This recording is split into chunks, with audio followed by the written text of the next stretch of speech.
O problema é que muitos diáconos se acomodam no cargo. Eles, não, meu papel aqui é só abrir a porta. Meu papel é só ficar em pé no canto. Não, é muito mais do que isso. Cuidado. Diácono não é preencher lacuna vazia, não. São homens chamados, escolhidos para uma missão específica. E quando você se acomoda na posição de diácono, que é só para pegar um pãozinho, um papel e não sei o quê, você perde a oportunidade de ser um Filipe, de ser um Estevão. Deus quer te usar muito mais, meu irmão. Porque a Bíblia diz que para os diáconos que exercerem o quê? O cargo com fidelidade, vão alcançar boas posições. Oh, meu irmão, em nome de Jesus, te envolva mais nesse negócio. Letra C. Isso que eu coloquei, eu acho tão interessante aqui, ó. Igrejas subsequentes, aparentemente, seguiu o padrão da igreja primitiva. Ou seja, olhe para mim que eu vou explicar. Tudo começa com a igreja primitiva. Mas Paulo não fica ali em Jerusalém, ele começa a fundar igrejas. E Paulo, ele é tão amigo dos apóstolos, porque querem criar uma rixa entre Paulo e os apóstolos, não há. Paulo era tão amigo dos apóstolos, que ele pega o modelo da igreja primitiva e passa a estabelecer diáconos também por onde ele passa. Olha o que diz aqui, ó, Filipenses, vamos? Filipenses capítulo 1. A Mancida hoje ela está que está. Filipenses 1, olha só, diz assim, ó. Paulo e Timóteo, servos de Cristo Jesus, a todos os santos em Cristo Jesus, inclusive os presbíteros e diáconos que vivem em Filipos. Então, que coisa boa que esse padrão estabelecido pela igreja primitiva, o diaconato, serviu como base para as outras igrejas, outras regiões, chegou até o Brasil, não é? Chegou até o Japão. Então, é um trabalho de Deus, porque se fosse uma criação dos apóstolos, ficaria ali no primeiro século, mas nós já estamos no século 21. E esse estabelecimento dos diáconos acontece até hoje. Então, o que eu gostei dessa atitude dos outros pastores que não estavam em Jerusalém, é que eles adotaram o princípio da igreja em Jerusalém, estabelecendo também diáconos e presbíteros. Amém? Está dando para entender? Agora vamos para uma coisinha mais apertadinha, né? Os padrões na vida dos diáconos. Eita, meu pai. É coisa boa, coisa de Deus. Tudo que é de Deus é bom, né, irmãos? Oh, aleluia. Vamos lá, abra a sua Bíblia, 1 Timóteo 3, por favor. Eu dividi aqui os 3 padrões na vida dos diáconos, né? Os padrões morais, os padrões familiares e os padrões espirituais. Então, querido irmão, é muito sério esse trabalho de diaconato. É muito sério. Não é brincadeira. Porque as exigências para tal é muito grande, é muito forte. Lógico que o que eu vou falar aqui eu poderei repetir no diácono, porque são quase os mesmos, com excesso dos presbíteros, quais são os mesmos padrões. Mas aí tudo bem. Então, biblicamente, existem 3 padrões que formam a vida de um bom diácono. Primeiro padrão moral. Vamos ler? 1 Timóteo 3, escute. Primeira, não é primeiro, é primeira. Timóteo capítulo 3, verso 1 diz: fiel é esta palavra. Se alguém, é um pronome, se alguém deseja o episcopado, excelente obra deseja. Então, desejar não é pecado. Ok? Existem 3 passos aqui no verso 1, e por que não dizer em todo o capítulo, que levam à realização desse desejo. O primeiro passo, se você quiser escrever aí, é o chamado de Deus. Para estar, precisa ser chamado. Se alguém deseja, então existem 3 passos que nos levam à realização desse desejo do episcopado. Primeiro passo, chamada de Deus. Amém? Segundo passo, desejo pessoal. Se alguém deseja, você precisa desejar também. E o terceiro passo, a aprovação da igreja. Vou repetir, que eu sei que muitos gostaram disso aqui. Se alguém deseja.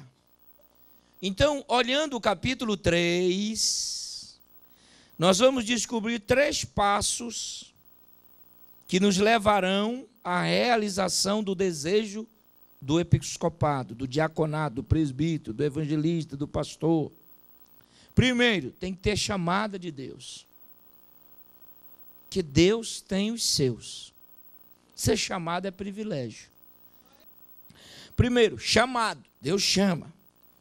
Segundo, desejo pessoal. Você precisa desejar. E esse desejo é o único desejo bom na Bíblia. É um desejo maravilhoso. Terceiro, a igreja precisa aprovar. Então, para você realizar o desejo do episcopado, eu fiz questão de traduzir a palavra episcopado. A palavra episcopado, no original do grego, significa superintendente. E traz a raiz da palavra olhar. Se alguém deseja olhar, olhar quem? Esse olhar é cuidar do rebanho de Deus. Oh, glória! Nossa, de Deus. Se alguém deseja olhar os mais fracos, olhar os carentes, olhar os que estão precisando, olhar os enfermos, olhar aqueles necessitados, excelente obra deseja. Dá para dar glória a Deus ou está difícil? Paulo não diz assim, aqueles que almejam grandes plateias, grandes públicos, grandes igrejas, grandes congressos. Ele diz aqueles que desejam olhar os mais fracos, os doentes, servir, isto é excelente. Deu para entender ou não? Olhar os necessitados. Essa é a função do diácono. O episcopado, olha o nome bonito, episcopado. Olha, a gente enche a boca, episcopado. Aí a gente acha que deve ser um outro grau acima de pastor. Não, é apenas olhar, cuidar. Como é que você está? Olhar como é que está o patrimônio da igreja. Olhar como é que estão as cadeiras. Se o piso está limpinho. Olhar os necessitados, as viúvas. Servir a mesa. Tu não vai dar glória a Deus, eu vou ficar no olhar. Olhar como é que está. O episcopado é servir aos outros. O episcopado é servir aos outros. O episcopado é servir aos outros. Isto é uma excelente obra. Maravilha. Glória a Deus. Então vamos lá. Os padrões. Diga comigo, sem língua dobre. Não, está fraco. Sem língua dobre. Olha, eu não estou colocando assim porque eu dividi padrões, padrões e padrões. Talvez na sua Bíblia, primeiro não é língua, mas eu já começo na língua. Tá bom? Tá bom? São os morais, padrões morais. Sem língua dobre, 1 Timóteo 3,8. Isto tem o significado de alguém que diz uma coisa a uma pessoa, porém diz algo diferente a outras. Não deve ter. Que é isso? Tem isso aqui, irmão? Língua dobre? Tem não. No inferno. O inferno está cheio. Cuidado, querido. Ele é verdadeiro. Sem língua dobre É o que fala aqui, amanhã A, depois A, depois A. Não é aquele que fala assim, A aqui, amanhã B, depois C. É o que a Bíblia diz, sim, sim e não, não, ok? O que passar disso é procedência do mal. Então, o diácono não pode ser falador. Você viu aí, ó? Rapaz, o negócio aí está mal, hein? Não. Isso não é o papel dele. Aleluia. Em nome de Jesus. Não é o seu papel de ficar em grupinhos, fofocando, criticando. Não faça isso. Seja verdadeiro. Seja puro. Esse é o primeiro padrão, o padrão moral. Tem palavra. Que coisa bonita, não é? Ter palavra. Deu a palavra, vai cumpri-la. Ok? Ô, glória! Deus falou aí, hein? Um outro padrão, está errado aqui, está no ar, né? É não dado a muito vinho. Deixa eu falar desse vinho aqui no presbítero, pode ser? Ok? Pode ser, ou você vai embora só, quando for o presbítero você não vai ficar. Porque tem uma coisa muito interessante que a gente confunde aqui, mas deixa para a gente tomar desse vinho, estou brincando, falar do vinho só depois, tá ok? Outra coisa, outro padrão, sem ganância. No original é desonesto. Você pode colocar essa palavra aí. Sem ganância, irmão. Deus vai nos abençoar. A gente não precisa ficar aí com essa ganância desenfreada. Olha, nós precisamos assim ter muito cuidado. Eu digo nós porque eu vou voltar para a minha realidade depois. E hoje vale muito. Hoje se fala muito em dinheiro, né? Está uma coisa assim tão exagerada. Dinheiro, dinheiro, dinheiro. Pessoas que dividem oferta, não é? Olha, eu vou aí, é 50% para mim, 50% para ti. Pastores que, e eu estou gravando isso, eu vou levar para o Brasil, é por isso que eu estou falando. Pastores que convidam um pregador, um ministro, sei lá, e diz, ó, tira a oferta que metade é para mim, metade é para você. Teve um pastor que diz assim, você tira a oferta? Eu falei, não, eu não... Tirar eu tiro, se o senhor me der uma salva, eu saio com a salva assim, eu posso tirar a oferta. Eu falei, não, rapaz, tira uma oferta aí, vamos, ele usou um termo, vamos saquear esse povo aí. Agora, se o pastor da igreja está falando dos membros dele que vai saquear, imagine quando ele for lá na nossa. Se os membros dele ele está saqueando, é dos outros, ele está fazendo o quê? Então, sem ganância. Por que sem ganância? Aí eu volto àquela expressão de Atos 6, homens de negócio. Por que sem ganância? Porque vão lidar com as finanças da igreja. Não vão roubar. Não vão fazer notas erradas. Quando ele diz sem ganância, é por isso que o diácono, biblicamente, ele pode cuidar das finanças da igreja. Porque está aqui sem ganância, porque ele é um homem de negócio. Ele vai cuidar dos negócios da igreja, da finança da igreja, mas ele vai ser fiel. O cargo de tesouraria na igreja é um cargo muito especial.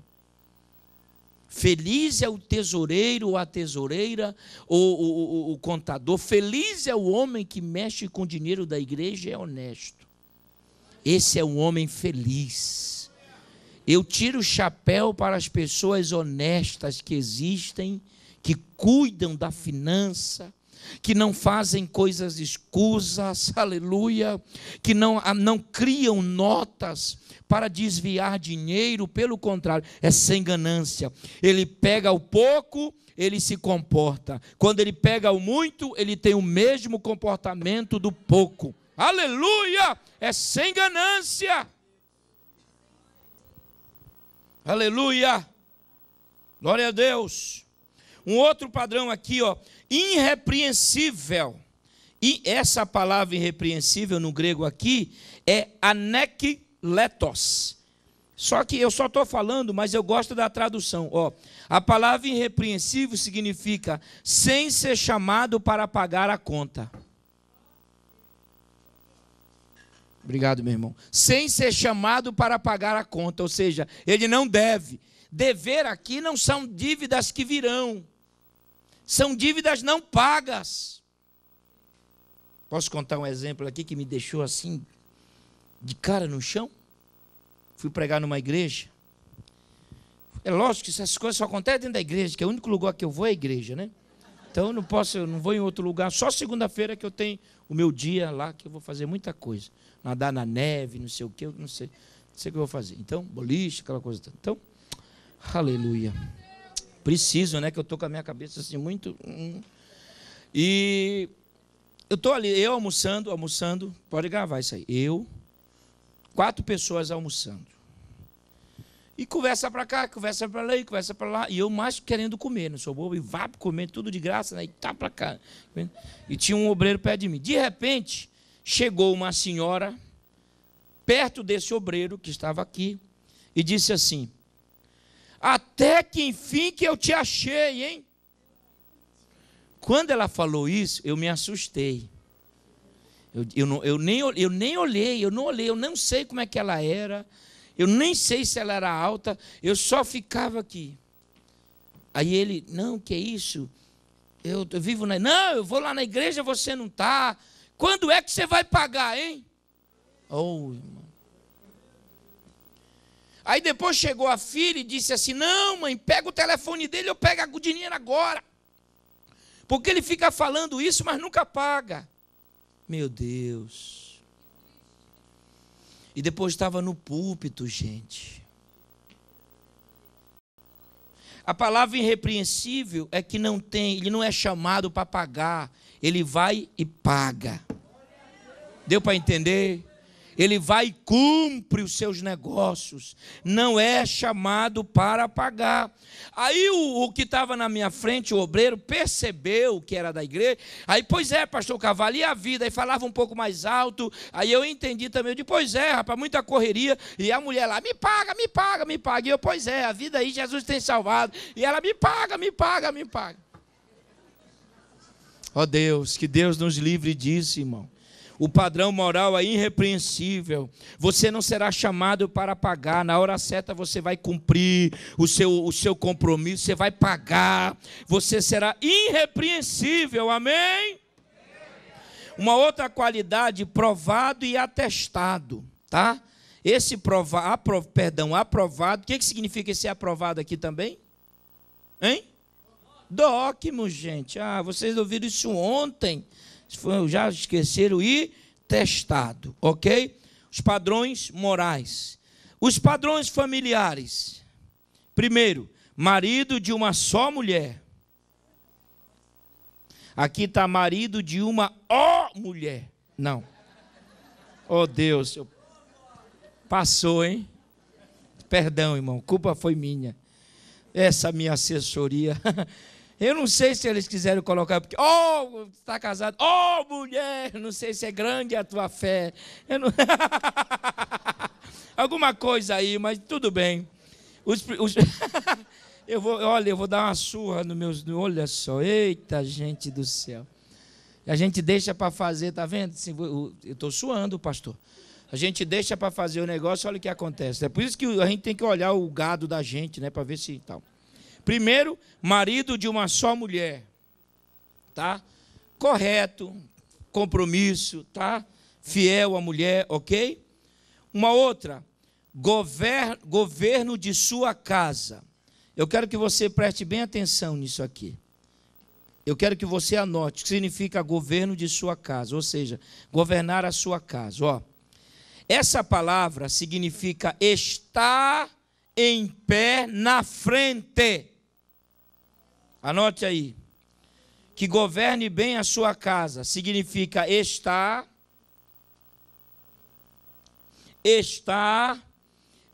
em pé na frente, mostrando o caminho pelo exemplo.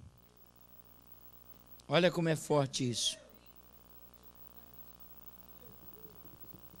O que significa que o governo em casa é que o diácono tem que estar em pé, na frente, mostrando o caminho pelo exemplo. Queridos, obrigado, filho. Não é mandando, é fazendo. É estar na frente. O que significa o governo em casa para o diácono? É que ele vai ficar na frente, conduzindo a sua família através do seu exemplo. Ai, estou sentindo um arzinho agora gostoso. Se eu oro, minha família vai orar, porque me vê orando.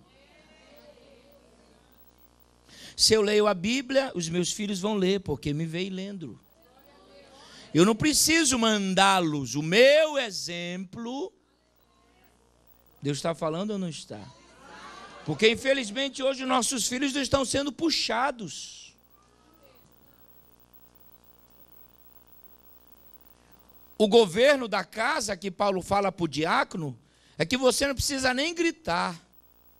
Você não precisa nem mandar. Eu vou orar. Ei, eu vou orar porque o meu pai ora. Eu vou ler. E ele vai ter esse exemplo aqui. Ah, mas tem uns que, sim, toda regra tem exceção. Mas eu não estou mexendo com isso, eu estou mexendo com a palavra. Então a palavra é para mim e para você. É pelo exemplo. Tem que estar na frente, tem que fazer primeiro, tem que dar exemplo, tem que fazer primeiro, tem que estar na frente. Então, governar a casa, a gente pensa que é mandar na mulher. Vai lá, faz essa comida. Se tem uns homens aí que eu tenho vontade de pegar o meu